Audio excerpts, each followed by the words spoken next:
In our last session, we looked at electrode kinetics and how these would have an effect on the current at an electrode.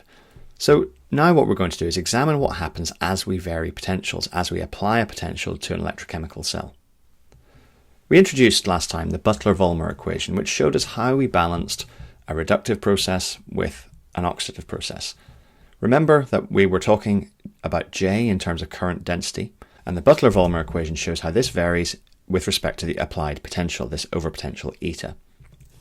The total current sum is therefore the sum of the oxidative process and the reductive process.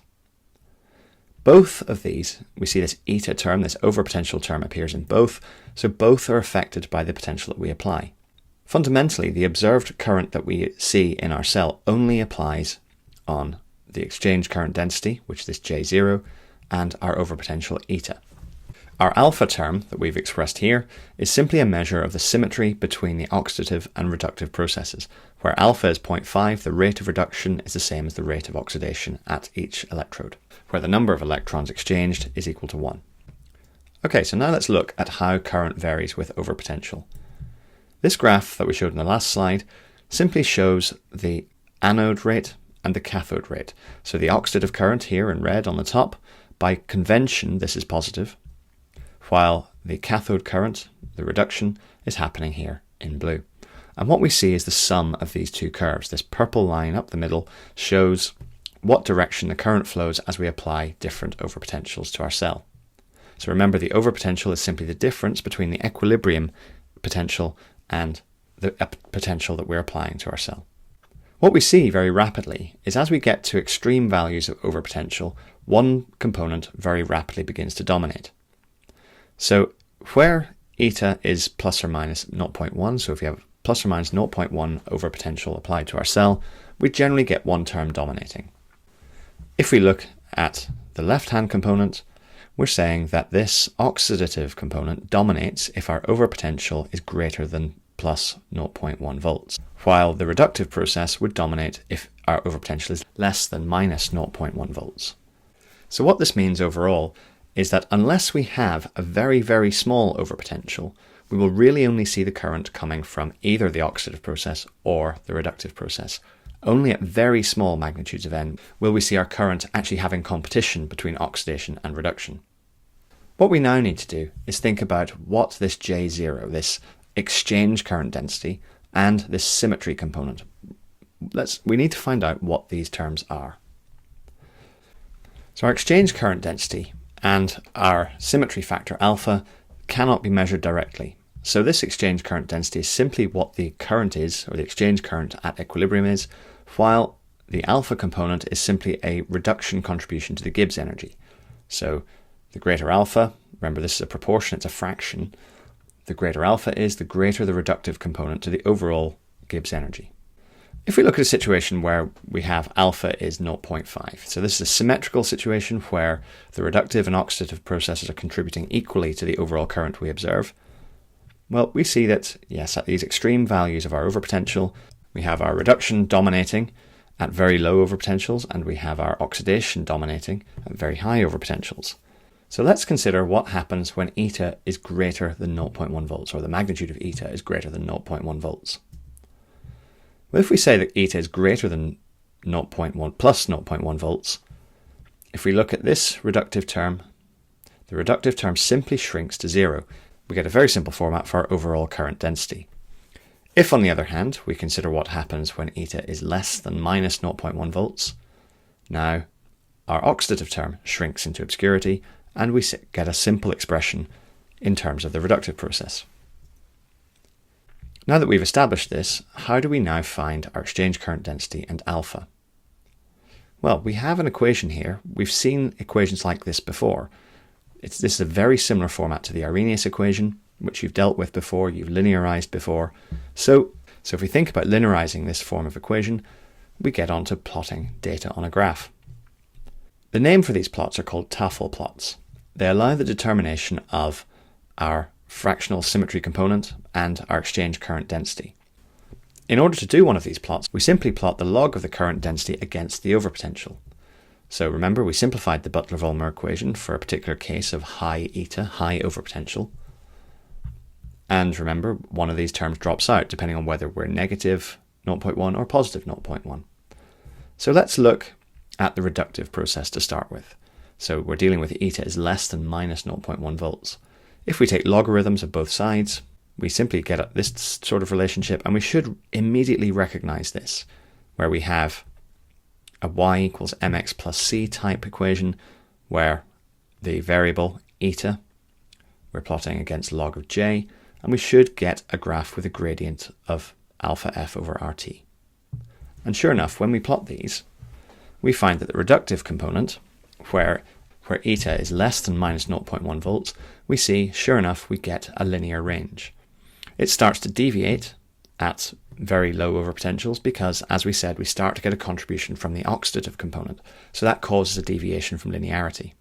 So this gives us an equation for the reductive component, and we can do the same for the oxidative component, and we get the right-hand side of the curve. We simply plot log j against the overpotential, which allows us to very simply find the exchange current density. If we look at this, remember, y equals mx plus c type graph, our intercept should be log of j0, the log of that exchange current density, and the gradient allows us to easily find this symmetry component alpha. It's important to remember that a Tafel plot will not be symmetrical, so depending on the value of our symmetry factor alpha, we will get a different shaped Tafel plot. So if alpha is 0.2, we enhance the oxidative component. We have a much greater contribution to the current from the oxidative component, while if alpha is much greater, we have the symmetry factor is much greater, that means we have a much greater contribution from the reductive component. But regardless of what this value of alpha might be, this intercept will be common to both sides of the graph, and both will give us a value for that exchange current density. Let's look at the features of these Tafel plots. We said a little bit about this deviation from linearity.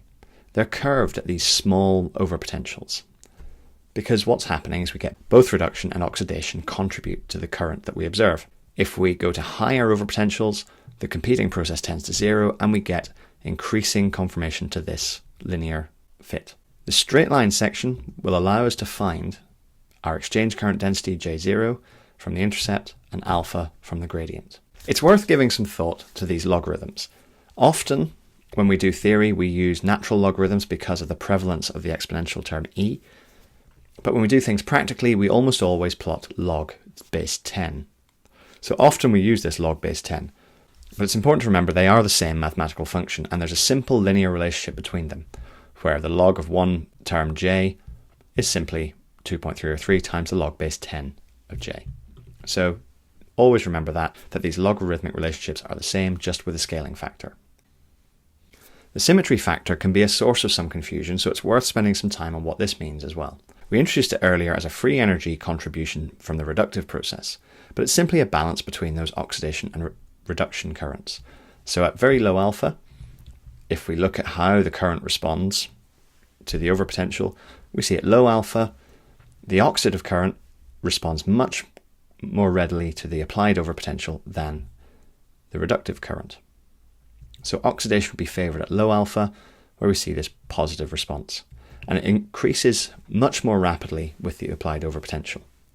If we go the other way and consider alpha of 0.07, we see the reverse is true, where we get the reduction process favoured, where reduction current increases much more rapidly with eta.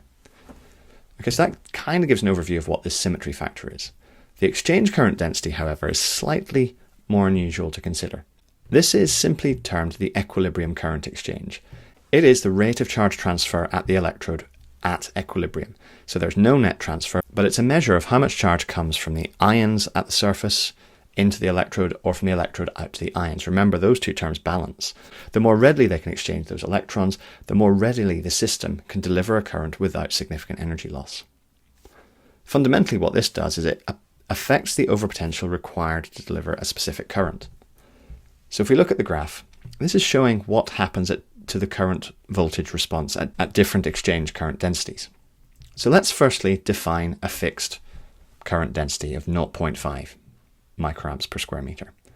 So to deliver this current, we find that if we have a high exchange current density at our electrode, so if our electrode naturally has a high exchange current density, we only have to apply an overpotential of 0.2 volts.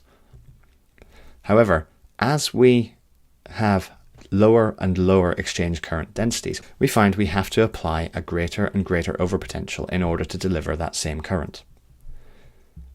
If we have a low exchange current density, that means we have a less charge transfer at equilibrium, which means we have to apply this larger overpotential to drive the net current forward. So what kind of factors affect the exchange current density? Well, we said that there were electrode processes, and we said it was a characteristic of the electrode and the solute that we were looking at. So let's consider the kinetics of what's going on. If we think about what's going on at the electrode, if we consider something with a high exchange current density, so quite a high exchange current density is 10 amps per square meter. So an example of this is a single electron process. So iron ferrocyanate can be reduced to another iron ferrocyanate compound, but notice there's only a single electron going on there, and there's no bonds being broken.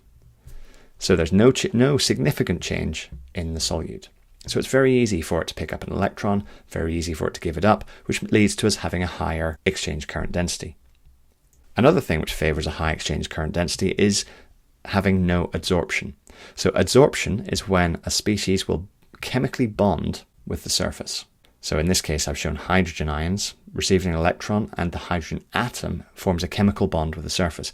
This reduces the exchange current density.